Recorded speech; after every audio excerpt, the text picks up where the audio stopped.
నమస్తే, welcome to our channel. Sugali Preethi అనేటువంటి ఒక పేరు వినడం కానీ, ఆ కేసుకు సంబంధించినటువంటి విషయాలు తెలుసుకోవడం కానీ నేను పవన్ కళ్యాణ్ గారు చెబితేనే తెలుసుకున్నాను. ఆంధ్రప్రదేశ్లో దాదాపుగా 75 నుంచి 80% జనాభా కావచ్చు, దేశం మొత్తం మీద కూడా సుగాలి ప్రీతి అనేటువంటి ఒక కేసును సెన్సేషనల్ చేసి ప్రభుత్వం మీద ఒత్తిడి తీసుకుని వచ్చినటువంటి వ్యక్తి ఎవరైనా ఉన్నారంటే అది పవన్ కళ్యాణ్ గారే. అలాంటి వ్యక్తి మీద సుగాలి ప్రీతి గారే అనేటువంటి వాళ్ళ మదర్ ఎవరైతే ఉన్నారో ఆమె పవన్ కళ్యాణ్ గారి ఫోటో అర్థం వచ్చేటట్లు బ్యాక్ సైడ్ నుంచి పెట్టుకొని సాక్షి ఛానల్ని పిలుచుకొని వచ్చి విజయవాడలో ప్రెస్ మీట్ పెట్టి సుగాలి ప్రీతికి నమ్మక ద్రోహం అని చెప్పి పోస్టర్లు కొట్టించి దాన్ని చూపిస్తూ ఆమెకి ఇంకా న్యాయం జరగలేదు, సో పవన్ కళ్యాణ్ గారి ఇంటి ముందర లేకపోతే పవన్ కళ్యాణ్ గారి ఆఫీసు ముందర నేను ఆమరణ నిరాహార దీక్ష చేస్తాను అంటా ఉంది. మంచిదే, ఎందుకంటే రాజ్యాంగం ఆమెకు కల్పించినటువంటి హక్కు కాబట్టి, అక్కడ సుగాలి ప్రీతికి అన్యాయం జరిగింది కాబట్టి న్యాయం జరిగే వరకు న్యాయ పోరాటం చేయడము ఆమెకు రాజ్యాంగం కల్పించినటువంటి హక్కు. అందులో ఎటువంటి డౌట్ కానీ సెకండ్ థాట్ కానీ ఉండకూడదు. Point number 1. పాయింట్ నెంబర్ 2 ఏంటంటే పవన్ కళ్యాణ్ గారు ఆ కేసును రాజకీయంగా వాడుకొని లబ్ధి పొందాడని, సుగాలి ప్రీతికి మాత్రము నమ్మక ద్రోహం చేశాడని చెప్పి నిన్నటి నుంచి సోషల్ మీడియాలో తెగ హడావిడి చేస్తున్నారు. ముఖ్యంగా వైఎస్ఆర్సీపీ కార్యకర్తలు ఎవరైతే ఉన్నారో వాళ్ళు చెప్పడం ఏంటంటే సుగాలి ప్రీతి ఇష్యూ జరిగింది 2017లో. మరి పవన్ కళ్యాణ్ గారు చెబుతున్నట్లు ఆధారాలు గనుక చెరిపేసి ఉంటే అది తెలుగుదేశం హయాంలోనే జరిగి ఉంటుంది. కాబట్టి ఈయన ఎందుకు చంద్రబాబు నాయుడు గారిని లేదా టీడీపీ ప్రభుత్వాన్ని ఆయన విమర్శించడం లేదు, అప్పుడు ఎందుకు విమర్శించలేదు, ఇప్పుడు ఎందుకు విమర్శించడం లేదని చెప్పి వాళ్ళు వైఎస్ఆర్సీపీ వాళ్ళు అయితే ప్రశ్నిస్తూ ఉన్నారు.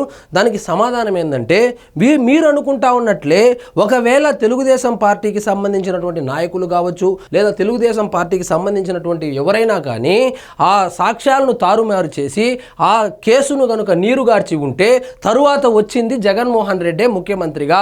2019 నుంచి 2024 వరకు ముఖ్యమంత్రిగా పనిచేసింది జగన్మోహన్ రెడ్డి గారే. మరి ఆ సాక్ష్యాలను తారుమారు చేసిన వాళ్ళని పట్టుకొని నిందితుల్ని ఎందుకు శిక్షించలేదు? ఎందుకు శిక్షించలేదప్ప? సమాధానం ఉండదు. సో పవన్ కళ్యాణ్ గారంట నమ్మక ద్రోహం చేశారని చెప్పి ఆమె అయితే వాపోయారు. సో దానికి సంబంధించి పవన్ కళ్యాణ్ గారు ఎక్స్ప్లెనేషన్ కూడా ఇచ్చారు. ఆయన మంచి చేయాలని పోయి ఆ కేసును హైలైట్ చేసి ప్రభుత్వం మీద ఒత్తిడి తీసుకొని వచ్చి ఆ కేసుకు సంబంధించి వాళ్లకు నిజంగా అన్యాయం జరిగిందని చెప్పి ప్రభుత్వం నుంచి 5 ఎకరాల పొలం కావచ్చు, 5 సెంట్ల స్థలం కావచ్చు, వాళ్ళ ఇంట్లో ఒక ఉద్యోగం కావచ్చు, ఇన్ని తీసుకొని వస్తే అవి రావడానికి కారణం మాత్రం పవన్ కళ్యాణ్ గారు కాదంట. కానీ పవన్ కళ్యాణ్ గారు ఆ కేసును రాజకీయంగా వాడుకొని ఆయన ఇప్పుడు ఉప ముఖ్యమంత్రి అయిపోయాడని చెప్పి వాళ్ళ తల్లి గారు అయితే చాలా స్పష్టంగా, అది కూడా చాలా స్పష్టంగా సాక్షి మీడియాలో మాట్లాడుతూ ఉంటే నిజంగా ఏం మాట్లాడాలో నాకైతే అర్థం కావటం లేదు. నిజాలు ఏందనేది ఆమెకు కూడా తెలుసు కాబట్టి ఆమె విజ్ఞతకే వదిలేద్దాము. ఈ కేసుకు సంబంధించి ఏం మాట్లాడినా ఆచితూచి మాట్లాడాలి. ఎందుకంటే ముఖ్యంగా అది అత్యాచారం కేసుకు సంబంధించింది. అందులోనూ వాళ్ళు ఎస్టీ సామాజిక వర్గానికి చెందిన వాళ్ళు, అందులోనూ ఇప్పుడు ఆమె పోరాటం చేస్తున్నటువంటి ఆమె వికలాంగురాలు. సో ఇన్ని వాటి మధ్య ఏదైనా ఒక మాట తూలాలంటే కూడా చాలా జాగ్రత్తగా ఉండాలి. ఎందుకంటే దేవుడు అనేవాడు ఉంటాడు, చూస్తూ ఉంటాడు. ఆల్రెడీ చూశాడు. ఈ కేసులో కూడా శిక్ష పడవలసినటువంటి వాళ్లకు శిక్షలు కూడా పడ్డాయి, అధికారానికి కూడా దూరం అయ్యారు. ఇంకా అది ఎవరు అనేది ఇక వాళ్ళకే వదిలేద్దాం, ఎవరో వాళ్ళకే తెలుసు. కాబట్టి పవన్ కళ్యాణ్ గారు ఏం మాట్లాడుతున్నారో చూద్దాం రండి. పాప సుగాలి ప్రీతి ఇష్యూ, పండ్లున్న చెట్టుగా రాళ్ళు పడతాయంటారు. ఎవరైతే చేయూతనిస్తారో, ఎవరైతే ఆదరిస్తారో వాళ్ళని తిడితే ఎట్లాగా? అసలు ఈరోజు పండ్లున్న చెట్టుకే రాళ్ళు పడతాయని చెప్పడం కన్నా పవన్ కళ్యాణ్ గారిని ఇన్వాల్వ్ చేసి ఈ ఇష్యూని రైజ్ చేస్తే సెన్సేషనల్ అవుతుందని చెప్పి ప్రతి ఒక్కరికి ఇది ఒక ట్రెండ్ అయిపోయింది. అందులో భాగంగానే చేసి ఉండవచ్చు. మరి కేసు అలా ఎక్కడి నుంచి బయటకు వచ్చిందో చెప్పండి. ఇలాంటి అన్యాయం జరిగిందని ఎవరికి తెలుసు? ఈ రోజున గత ప్రభుత్వం 2019, 2024లో ఒక ప్రభుత్వం మీద, అప్పుడు ముఖ్యమంత్రి మీద మాట్లాడటానికి అసలు ఎవరికైనా ధైర్యం ఉందా?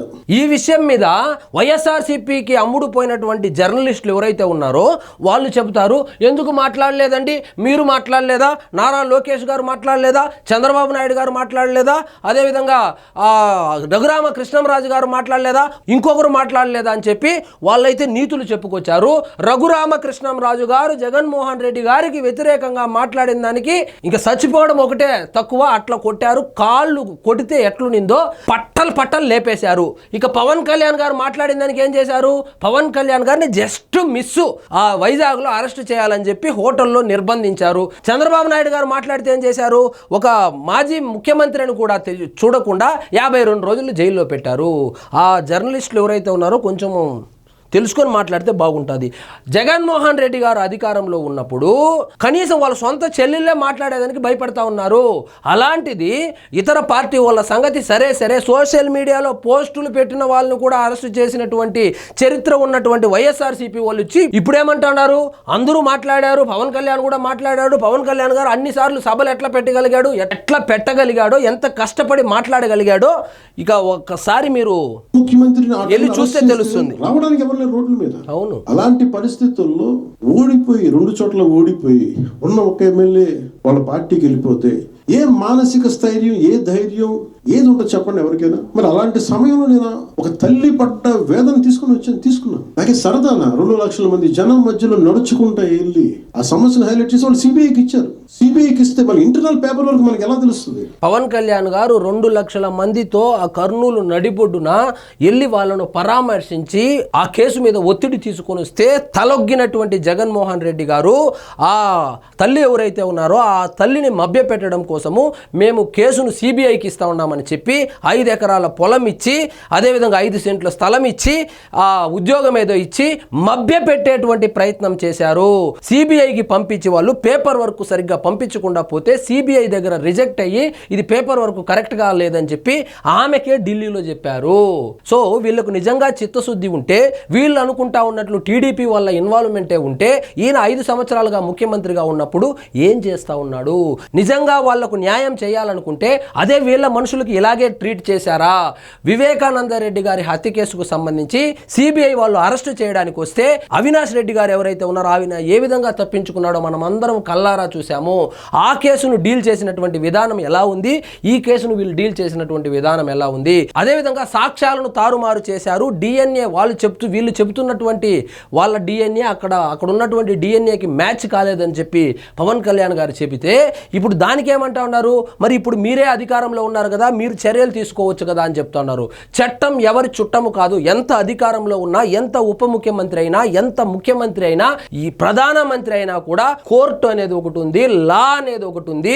ఇప్పుడు కొంతమంది పవన్ కళ్యాణ్ గారి ఫ్యాన్స్ కూడా అన్నా ఇది మనకు చాలా బూమరంగా అయితే ఉందన్న, ఇది తొందరగా తేల్చాలన్నా. మీరు ఎక్స్పెక్ట్ చేసేది ఏంటంటే ఇదేమి సినిమా కాదు. టక్కని హరీష్ శంకర్ని పిలిచి 4 పంచ్ డైలాగులు రాసుకొని ఆ యూనిఫామ్ వేసుకొని వెళ్ళి ఆ నిందితులు ఎవరైతే ఉన్నారో వాళ్ళని టప్పా కాల్ చేసేదానికి ఇదేమి సినిమా కాదు. చట్టం అనేది ఒకటి ఉంది. సో చట్టరీత్యా వాళ్ళ నిందితులకు శిక్ష పడాలి అంటే కొంచెం ఓపిక పట్టాలి.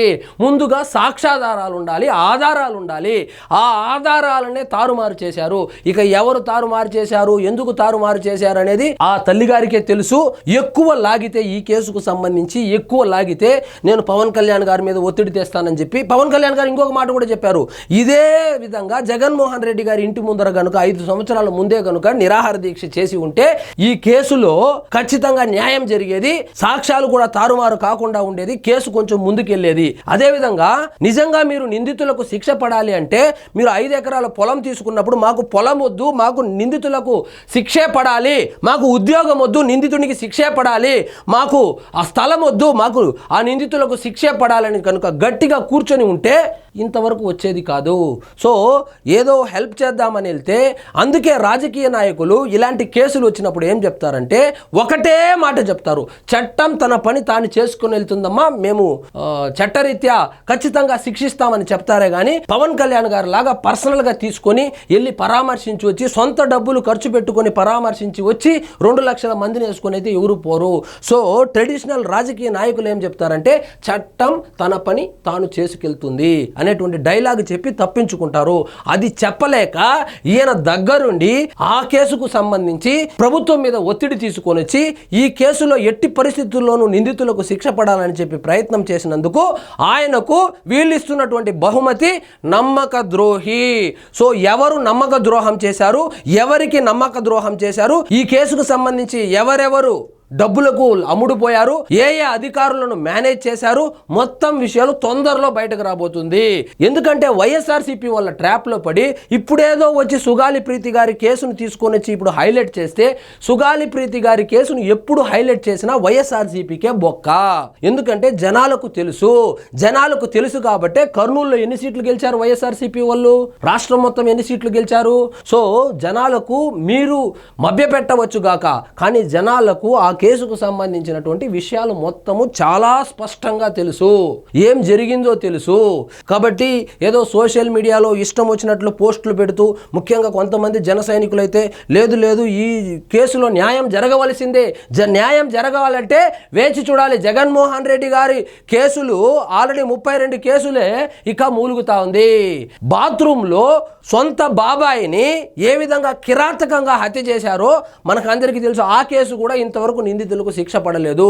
ఎందుకంటే ఈ క్రిమినల్స్ కి చట్టంలో ఉన్నటువంటి లూప్ హోల్స్ ను పట్టుకొని దానిని మేనేజ్ చేసుకుంటూ పబ్బం గడుపుకుంటూ దానికి రాజకీయ రంగు పులిమేసి రాజకీయాలు అడ్డం పెట్టుకొని వీళ్ళు ముందుకెళ్తా ఉన్నారు. కాబట్టి ఈ కోర్టులకు కళ్ళు గప్పవచ్చు గాక, కానీ దేవుడు అనేవాడు ఒకడు ఉంటాడు. ఆ దేవుడు ఆల్రెడీ శిక్షించవలసిన వాళ్ళని శిక్షించాడు, శిక్ష కూడా పడింది, అధికారానికి కూడా దూరం చేశాడు. కాబట్టి ఈ కేసుకు సంబంధించి ఎవరెవరు ఇన్వాల్వ్ అయ్యినారో తొందరలో ఈ కేసు కూడా తేలబోతుంది. కొంచెం ఓపిక పట్టాలి. అంతేగాని నేను వాళ్ళ ఇండ్లు ముట్టడిస్తాను, వెళ్ళి ఆమరణ నిరాహార దీక్ష చేస్తాను, ఇంకోటి చేస్తానంటే అలాంటివి చూసినప్పుడు నిస్వార్థంతో ఏమీ ఆశించకుండా ఒక మహిళకు, అదేవిధంగా ఒక మైనర్ బాలికకు న్యాయం జరగాలని చెప్పి ఈయన తన భుజాల మీద ఆ కేసు వేసుకున్నందుకు ఇంకొకసారి అలాంటి కేసులు వస్తే అందరు రాజకీయ నాయకుల్లాగే ఆయన కూడా చట్టం తన పని తాను చేసుకెళ్తుంది. చూద్దాం, చేద్దాం, అధికారంలోకి వచ్చినాక చేద్దామని చెప్పే అవకాశం కూడా లేకపోలేదు. సో ఇదండి ఈరోజు మన టాపిక్. మీకు ఈ వీడియో నచ్చినట్లయితే లైక్ చేయండి, షేర్ చేయండి, ఛానల్ మాత్రం సబ్స్క్రైబ్ చేసుకోవడం మర్చిపోవద్దు.